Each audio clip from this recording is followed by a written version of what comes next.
राज्यसभा में जगदीप धनखड़ ने दिल्ली बिल पर क्यों नहीं कराई वोटिंग। नीतीश कुमार की रणनीति की बीजेपी ने कैसे निकाली कार। जेडीयू सांसद ने नहीं माना नीतीश का फेर, लेकिन कुछ नहीं कर पाएगी जेडीयू। राज्यसभा में वोटिंग के दौरान अचानक ही सभापति की कुर्सी पर बैठ गए हरिवंश। दिल्ली सेवा बिल पर वोटिंग के लिए जेडीयू ने व्हिप जारी किया था।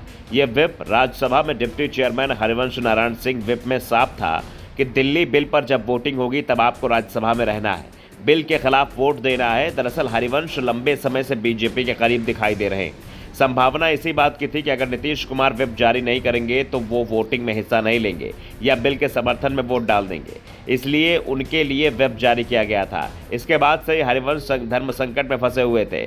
बिल का विरोध करने को तैयार नहीं थे और समर्थन में वोट देते तो उनकी सत्ता जाना तय था, क्योंकि फिर पार्टी व्हिप के उल्लंघन का मामला बनता। ऐसे में सभी की नजरें दिल्ली सर्विस बिल के परिणाम के साथ हरिवंश नारायण के वोट पर भी टिकी हुई थी। 7 घंटे तक लगातार बिल पर चर्चा चली और जब अमित शाह अपना जवाब समाप्त कर रहे थे तो अचानक इस सीट पर बैठे सभापति जगदीप धनखड़ उठकर चले गए।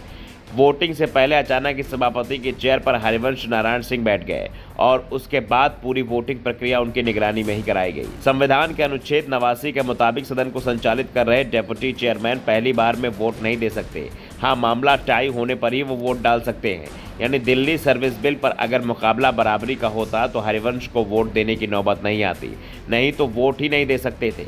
ऐसे में नीतीश कुमार की पार्टी की ओर से जो व्हिप जेडीयू सांसद की हैसियत से हरिवंश नारायण सिंह के लिए जारी किया गया था, उसके कोई मायने नहीं रह गए थे। दरअसल नीतीश की पार्टी जेडीयू ने दिल्ली सेवा बिल पर मतदान करने के लिए पार्टी के राज्यसभा सांसदों को 3 लाइन का व्हिप जारी किया था।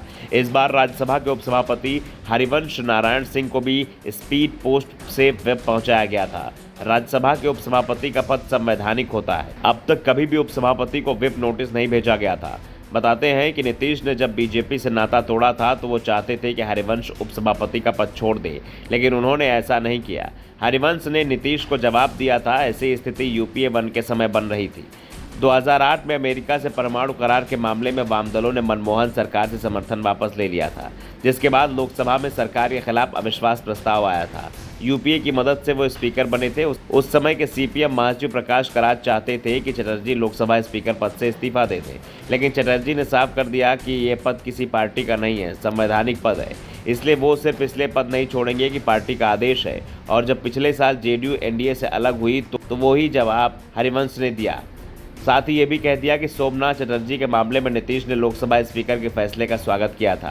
कहा था कि संवैधानिक पद को राजनीतिक नजरिए से नहीं देखा जाना चाहिए। ऐसे में राज्यसभा में उपसभापति का पद ही संवैधानिक है। नीतीश मौके की तलाश में थे और उन्हें मौका मिला दिल्ली सर्विस बिल को लेकर। उन्होंने पुरानी सभी परंपराओं को ताक पर रखकर उपसभापति को भी व्हिप जारी कर दिया, लेकिन अंतिम समय पर हरिवंश सभापति के चेयर पर बैठ गए और उन्होंने वोटिंग प्रक्रिया का संचालन किया, जिससे नीतीश कुमार का दांव फेल हो गया। साथ ही नीतीश कुमार पर उल्टे सवाल उठ रहे हैं कि आखिर उन्होंने हरिवंश सिंह के लिए व्हिप जारी क्यों किया। क्या उन्हें ये पता नहीं था कि हरिवंश नारायण संवैधानिक पद पर बैठे हुए हैं। राज्यसभा के एक वरिष्ठ अधिकारी ने बताया कि संसदीय रिकॉर्ड से साफ है कि पहली बार संवैधानिक पोस्ट पर बैठे किसी शख्स को व्हिप के लिए मजबूर किया गया। अब तक 13 में 11 राज्यसभा के उपसभापति कांग्रेस बैकग्राउंड से रहे। हालांकि कांग्रेस ने कभी संवैधानिक पद पर आसीन व्यक्ति को पार्टी व्हिप के लिए मजबूर नहीं किया था।